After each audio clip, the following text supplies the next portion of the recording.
Welcome to Team 1's Interim presentation. Today we will be analyzing arbor presses. Arbor presses are used to rivet parts.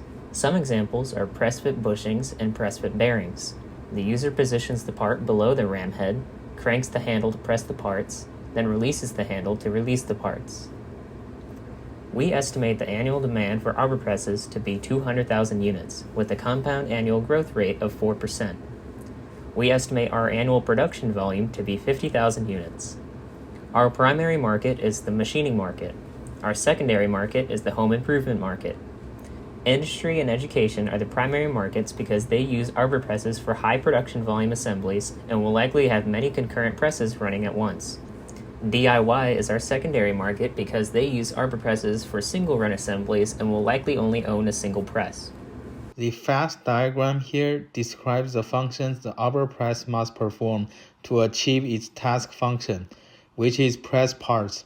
We have three primal basic functions, which are apply force, control motion, and hold part, to support the arbor press to achieve its task function. For the first assembly sequence we considered, we wanted to have a more linear process, going from the ground up, starting from the base, and then adding things like the frame, the handle shaft, the gear rack, and so on until the entire press is assembled.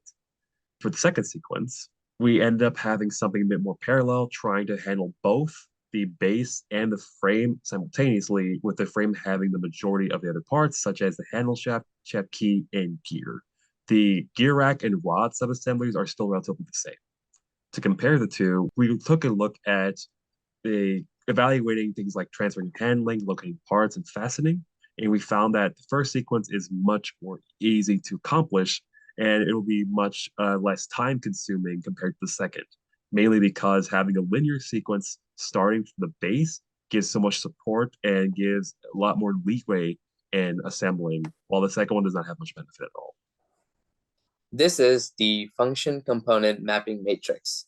Each row is a component name taken from the bill of materials, and each column is a function node taken from the fast diagram, which was shown earlier.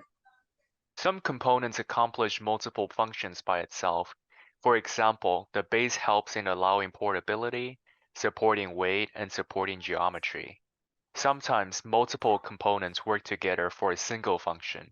For example, gear rack, handle rod, knob, and spear gear are needed to ease operation. In these cases, the parts can be merged together to optimize assembly. So this slide has the BOM for our arbor press. We have the 14 different parts accounted for, and each material is shown on there. Most of it is made out of steel, except for the knob, which is made out of polymer. And we estimated our dimensions based on the CAD files. We have a range of parts from turning to CNC, and based on rough cost estimates that we found on the internet, we're thinking it's going to be around $400, and we'll have a more detailed report on that soon.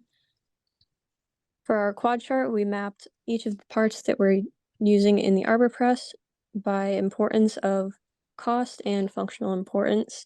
So we have some of the larger items in the high cost, high importance, like the press plate, gear rack, and handle shaft. While those are some things that can also be combined, we're thinking the things like the base and the frame can be combined there over on that high side, and then things in the low importance are the pins and small keys and knobs, which don't serve as much of a main importance for it, but could be integrated with other parts.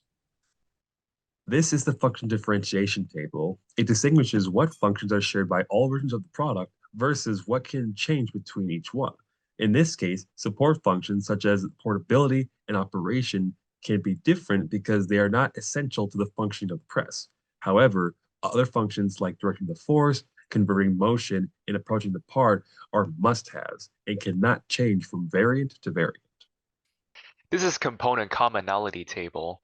We have frame as a module because for different customer group, we are going to have a different variant of the arbor press frame to satisfy different needs. For example, the frame design for our primary customer group, we will need to design a bigger frame for industrial use. And for our secondary customer group, we will need something smaller. In contrast, we have the handle shaft being a platform, because regardless of the customer group, the handle shaft stays the same, since its function of regulate magnitude does not change with different customer groups. Here you can see the two variants of modules for product family design. On the left is an arbor press which press fits parts together, and on the right is a hole punch which punches holes on part. The two modules share everything except the press plate and the ramp head to serve different customer groups. The common interface of an arbor press is the handle, spur gear, and gear rack. Cranking the handle and causing a downward motion of the gear rack is common between all variants of an arbor press. And that's our presentation. Let us know if you have any questions.